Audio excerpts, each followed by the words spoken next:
왜 추사는 유배지에서 세안도를 그렸을까?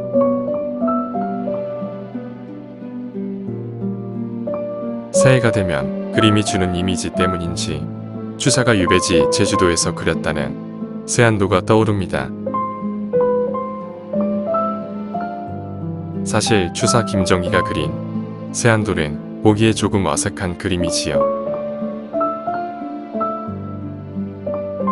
소나무와 잣나무, 매그로와 그 나무들에 둘러싸인 구멍이 난 집 한 채가 쓸쓸하게 보이기 때문입니다. 거기에 집은 방향도 맞지 않고 그림의 언근법까지 무시했으며 그림 왼쪽엔 추사의 발문이 거의 그림 크기로 쓰여 있고 그림 옆으로 덧대어 당대 조선과 청나라 대학자들의 헌사가 붙어 있지요. 이 그림을 이해하기 위해서는 추사가 중국 연행을 통해서 만나 옹방강이라는 인물을 알아야 합니다. 당시 중국으로의 연행은 보통 세 사람의 사신과 그들을 수행하는 수행원, 역관 등 여러 관리로 구성되었지요.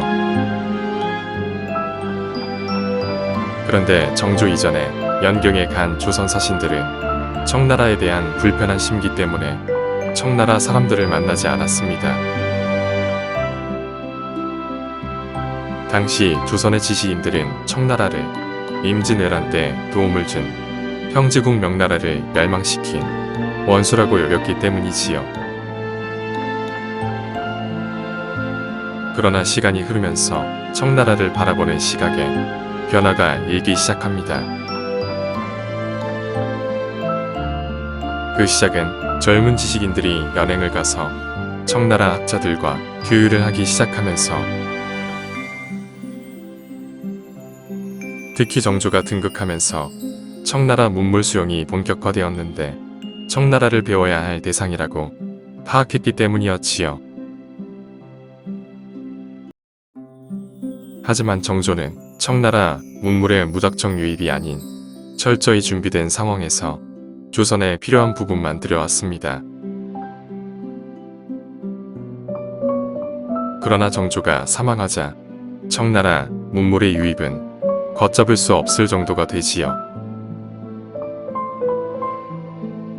따라서 연행은 지식인들의 필수 코스가 되었고 그 중심에는 권력의 핵심에 있던 경화세족들이었지요.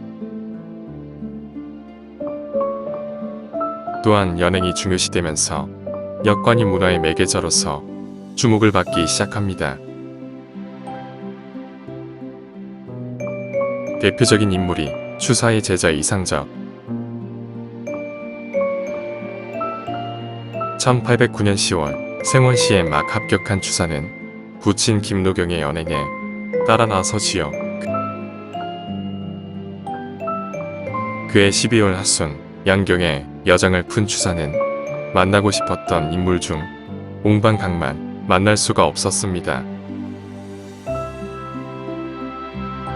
당시 옹방강은 여든을 바라보는 노인으로 외부 사람들을 잘 만나지 않았지요. 결국 추사는 부친 김노경에게 부탁을 하고 양경에서 사귄 친구들을 동원해 가까스로 그를 만나게 됩니다. 옹방강은 소동파를 존경하는 의미로 자신의 서재를 소재라 불렀는데 소동파와 관련한 보물들로 방을 가득 채웠지요. 이때 추사가 본 소동파의 보물들은 그의 일생에 커다란 영향을 미치게 됩니다. 그 후 추사는 1818년 옹방강이 사망할 때까지 9년이라는 세월을 편지를 통해 가르침을 받지요. 이런 과정을 거친 추사는 청나라의 학술과 문화에 대한 철저한 이해를 바탕으로 시서화에서부터 감상금석학 경학 고증학에 이르기까지 전혀 새로운 차원에서 자신만의 경지를 구축합니다. 그리고 1810년 소재에서 본 언송도의 찬문 글씨는 세안도의 중요한 모티브가 되지요. 언송도는 본래 소동파의 그림으로 그가 해주로 유배되어 소동파의 아들이 그 먼 곳까지 찾아왔을 때 그런 아들이 너무도 기특해서 누워있는 소나무 그림을 그리고 칭찬에 그린 찬물을 지은 후 머리병풍을 만들었습니다.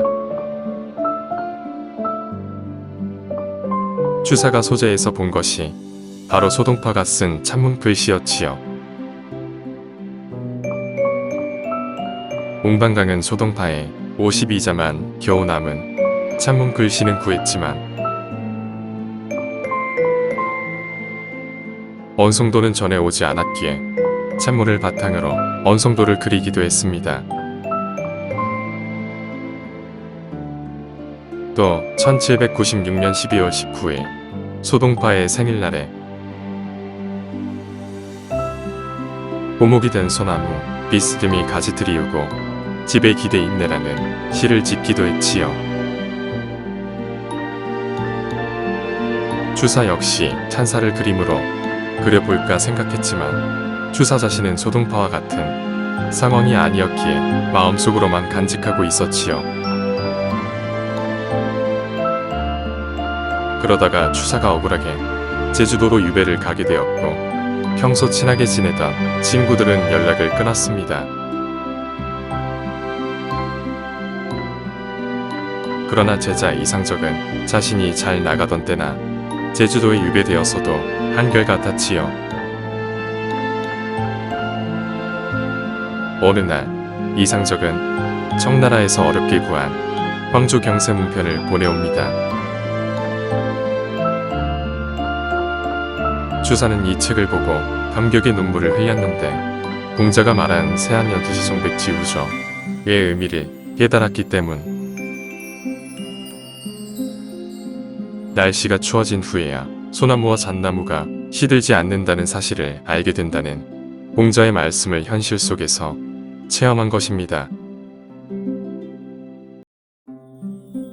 추사는 마음에 두었던 그림을 그렸고 모든 것을 세안도에 쏟아부었지요. 추사의 세안도는 그렇게 해서 탄생했습니다. 제자로부터 황조 경세문표를 선물 받은 추사는 참을 수 없는 그 고마움을 세안도에 담아낸 것입니다. 언송도에서 시작된 이 그림은 장경의 국조화직록을 통해 황량한 분위기가 만들어졌고 소치 화령과의 만남 속에서 새롭게 터득한 먹사용법이 적용된 그림이지요.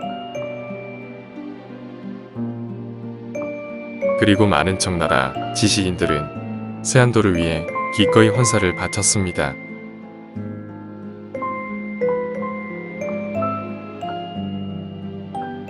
당신의 고운 마음을 좋아요와 구독으로 표현해주세요.